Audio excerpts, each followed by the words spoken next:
Hello मेरे प्यारे दोस्तों, स्वागत है आप सभी की इस कहानी 369 में। तो चलिए आज की कहानी करते हैं शुरू। मेरा नाम आंचल है। मैं एक साधारण घर में पैदा हुई थी, लेकिन मेरी शादी एक ऊंचे खानदान में हुई थी।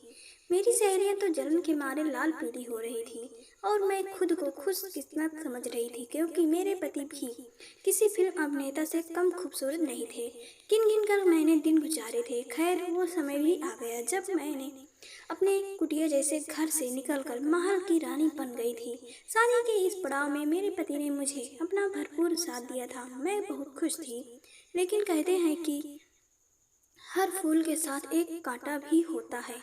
ठीक उसी तरह हर खुशी के पीछे एक छोटा सा दर्द भी छुपा हुआ है। इस बात का एहसास मुझे अपनी शादी के दूसरे दिन सुबह ही हुआ था। मैं मायके में सुबह देर से उठा करती थी। मेरा ससुराल भी काफी मॉडर्न था। मुझे लगा कि यहाँ मुझ पर किसी तरह का कोई प्रतिबंध नहीं लगेगा। मेरे ससुराल में था ही कौन, एक पति, एक सास, एक ननद।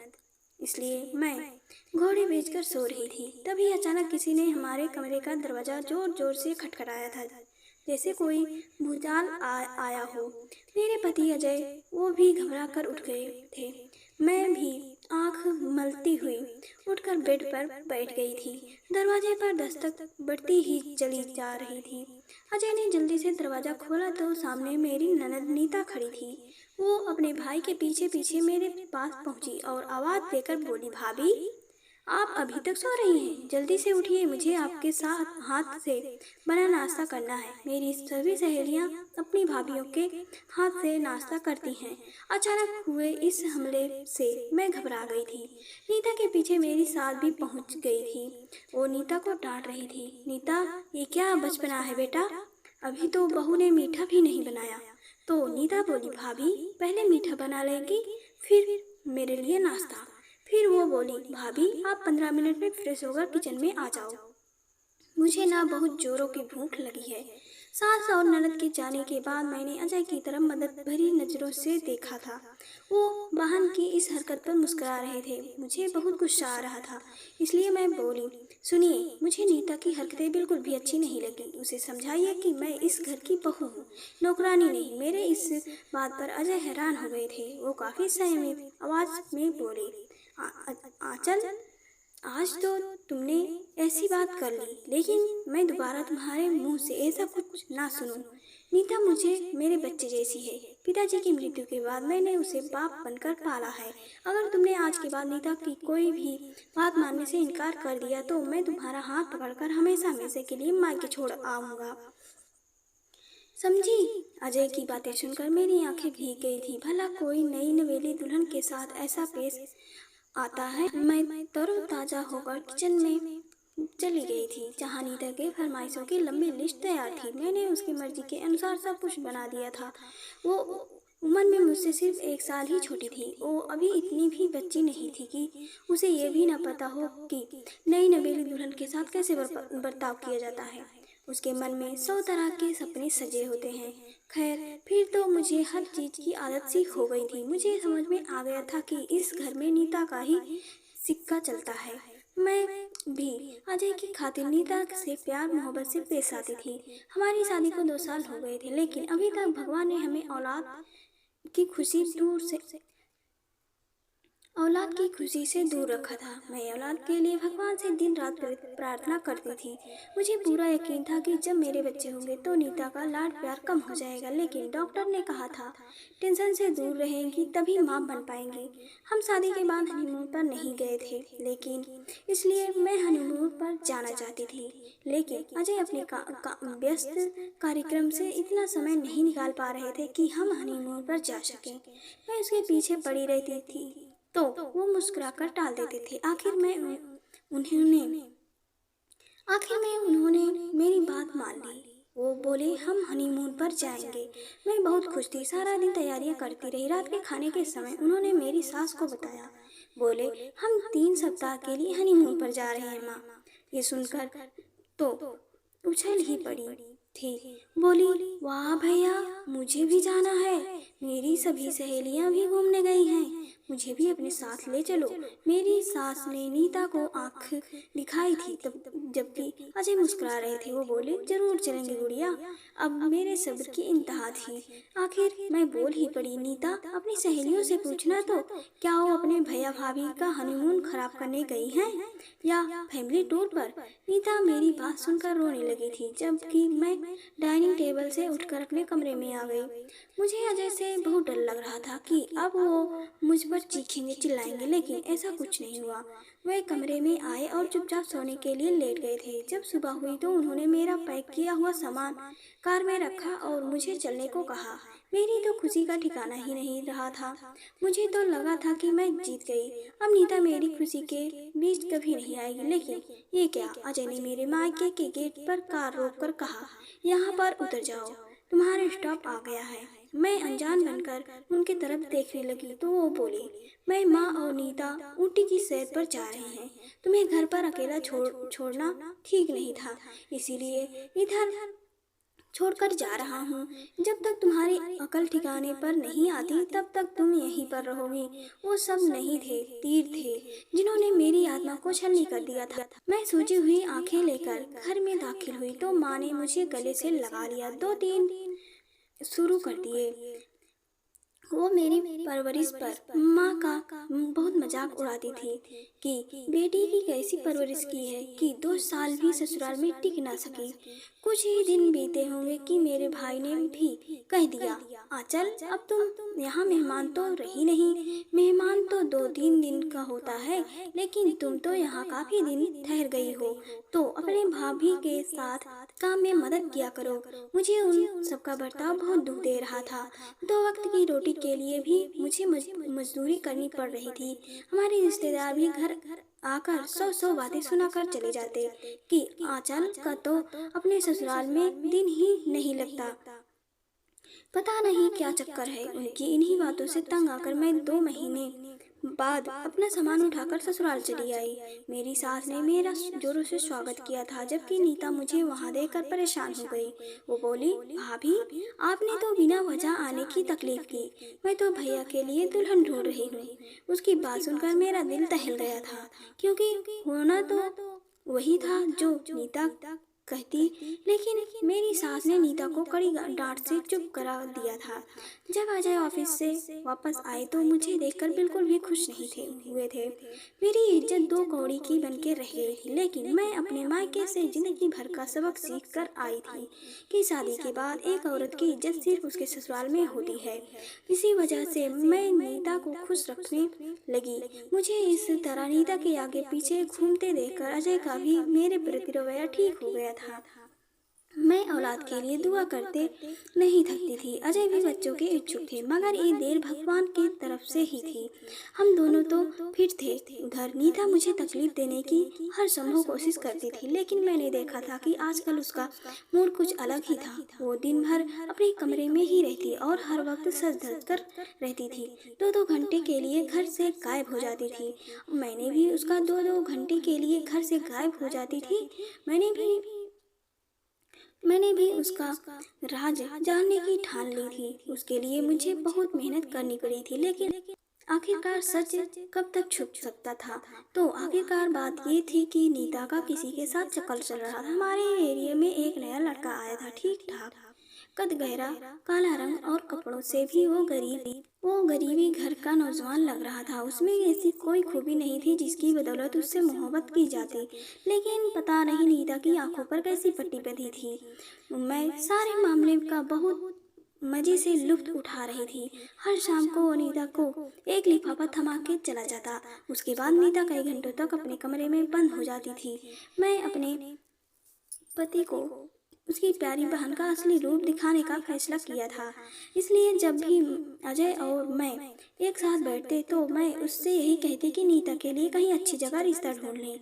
ये उम्र बेलगाम होती है। आजकल का तो जमाना भी ऐसा ही है। आज अजय मेरी बात से चिढ़ जाते और कहते, जमाना जैसा भी हो, मेरी बहन को इस जमाने की हवा नहीं लगी है। मैं मन ही मन उनकी इस बहन के ऊपर के भरोसे पर खूब हंसती। अब मैं पूरी तरह से नीता की जासूसी कर रही थी। एक दिन मैं नीता को घर से बहुत तैयार होकर बाहर निकलते देखा तो मैंने भी उसका पीछा करने का फैसला किया। मैं उसे दूरी बना कर पीछे पीछे चल रही थी। वो घर से कहकर निकली कि वो अपनी सहेली के घर जा रही है। हमारी गली से मुड़कर बाहर निकलते ही वो एक शानदार कार में जाकर बैठी थी। मैंने थोड़ा सा आगे बढ़कर देखा तो उसमें एक बहुत ही सुंदर लड़का बैठा था। वो लड़का शक्ल से ही किसी रईस खानदान का लग रहा था। खैर, मैं वापस आ गई। मुझे बेइंतहा जलन हो रही थी। आखिर नीता के हाथ इतनी बड़ी लॉटरी लगी कैसे? इस बात की तक पहुंचने के लिए मैंने पूरा राज जानने की कोशिश की थी और उसका राज जानकर बड़ी बेचैन सी हो गई थी। बात सामने आई कि नीता और उस रईस लड़के की मोहब्बत बड़े जोर शोर से चल रही थी। वो काला सा लड़का बस उस रईसजादे का खत देने आता था। ये कैसे हो सकता था कि इस घर में ऐशो आराम की जिंदगी गुजारने के बाद दूसरे घर जाकर वो खुशहाल रहे? इस तरह तो उसे उसकी कभी सजा ना मिलती जो उसने मेरे साथ किया था। मैंने एक खतरनाक प्लान बना डाला। इस प्लान के आगे या तो मेरे लिए जन्नत थी या फिर जहन्नुम, लेकिन मैं बिना सोचे समझे उसमें कूद पड़ी थी। मैंने अजय को स्पष्ट शब्दों में कह दिया था। मैंने अपनी आंखों से नीता को एक लड़के के साथ जाते हुए देखा है।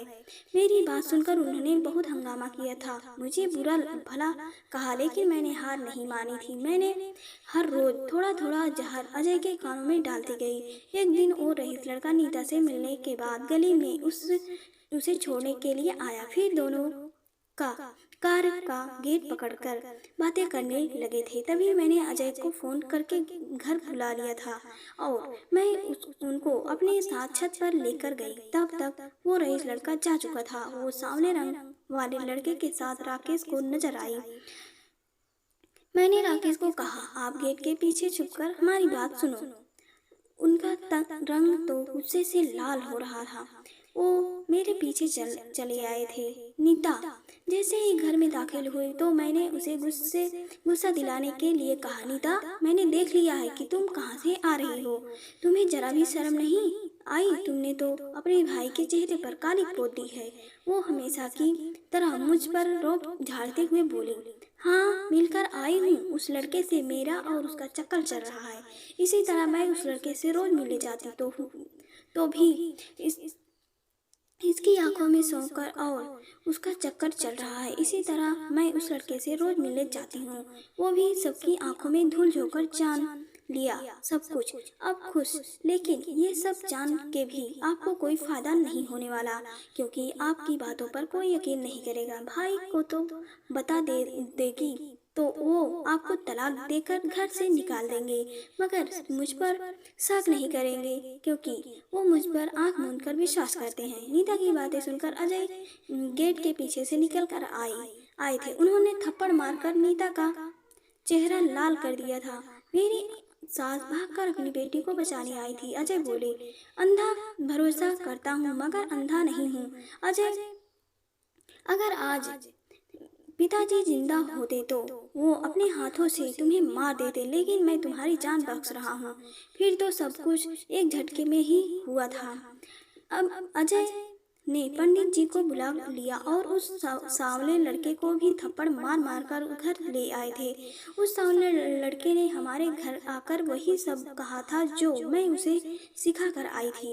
उस दिन से लगभग 4 दिन पहले मैं उस सांवले लड़के के घर गई थी। वो बहुत ही गरीब था। उसे अपनी माँ का इलाज के लिए 50,000 रुपयों की जरूरत थी।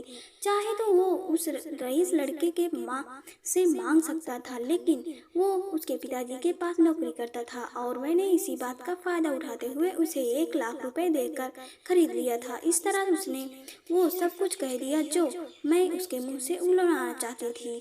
और अब पंडित जी उन दोनों की शादी करवा रहे थे। ये सब ड्रामा जिसकी मैं डायरेक्टर थी बड़ी खुशी से देख रही थी। नीता हाथ जोड़कर कह रही थी कि भैया मेरी बात सुने और दूसरे लड़के से मोहब्बत करती हूँ। अजय को तो इस बात पर और भी गुस्सा आ गया था कि उनकी बहन कितने लड़कों को जानती थी। मेरी सास ने रो रो कर अलग कोहराम मचा दिया था। चलो, मेरे मन की इच्छा तो पूरी हो गई और नीता का बुरा साया मेरी जिंदगी से हमेशा के लिए हट गया था। मुझे उसका अंजाम सोच सोचकर हंसी आती थी।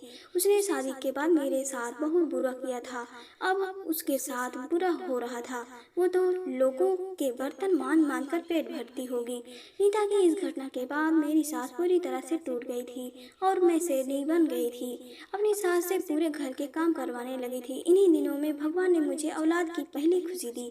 मैं माँ बनने वाली हुई तो अजय के दिल से बहन का गम निकल गया। अब तो मैं उनकी लाडली बीवी बन चुकी थी। हर चीज मेरी हुक्म पर होने लगी थी और यही सब तो मैं चाहती थी। नीता बिना वजह मेरे कीमती समय बर्बाद कर दिया था।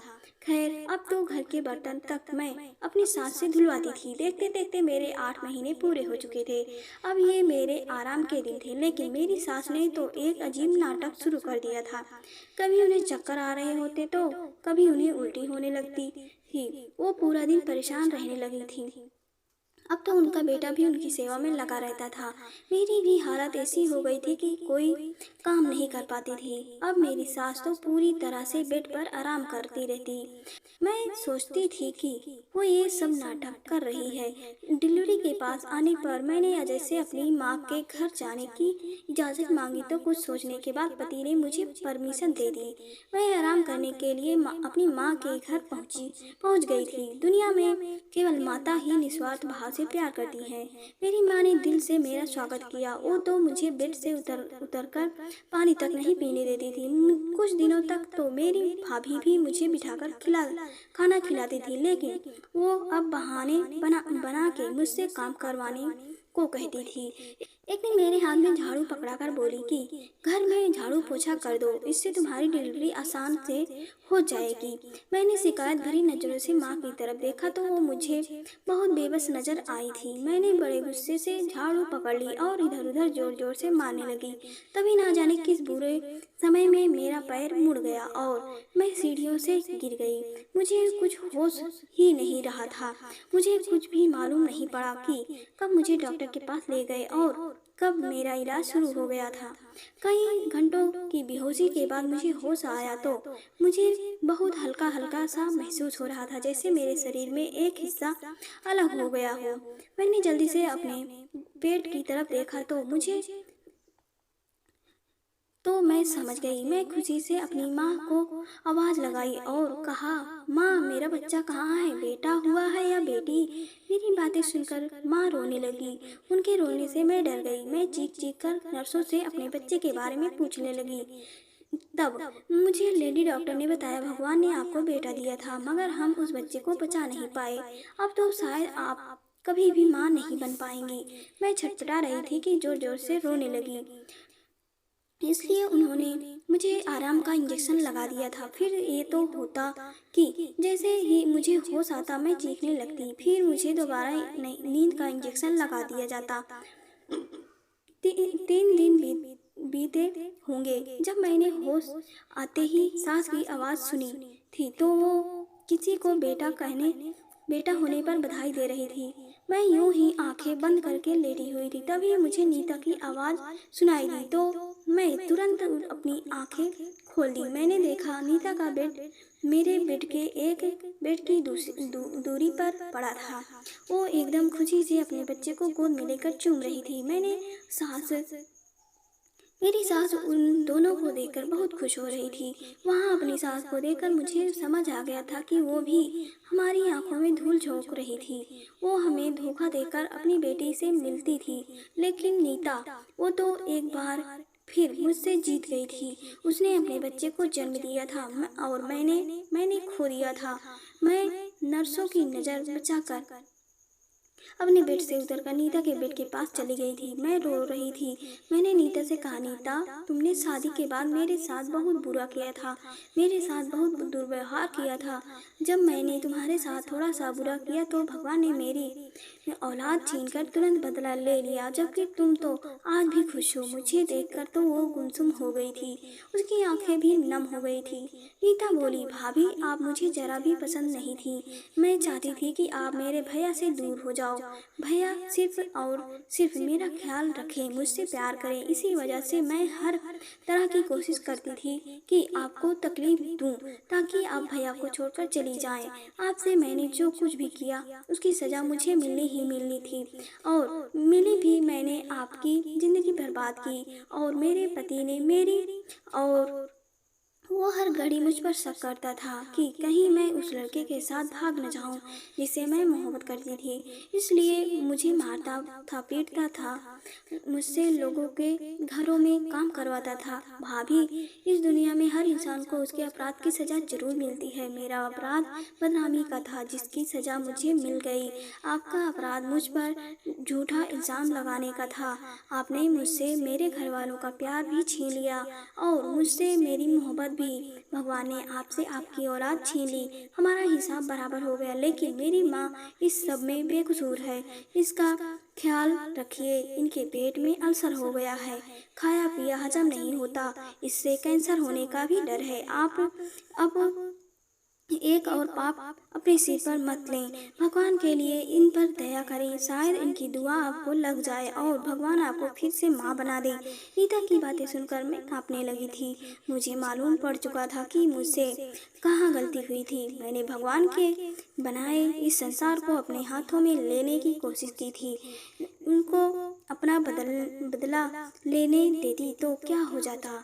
मैंने खुद भगवान बनने की कोशिश की, क्योंकि मैंने भगवान से रो रो कर माफ़ी मांगी भी थी और आज से अपनी सास का ख्याल रखने की कसम खा ली थी। और मेरे प्यारे दोस्तों, कहानी यहीं तक। आप सभी को कहानी कैसी लगी हमें कमेंट करके ज़रूर बताएं। अगर पसंद आए तो वीडियो को लाइक करें, शेयर करें और चैनल को सब्सक्राइब करें। और पूरी कहानी सुनने के लिए आप सभी का दिल से धन्यवाद।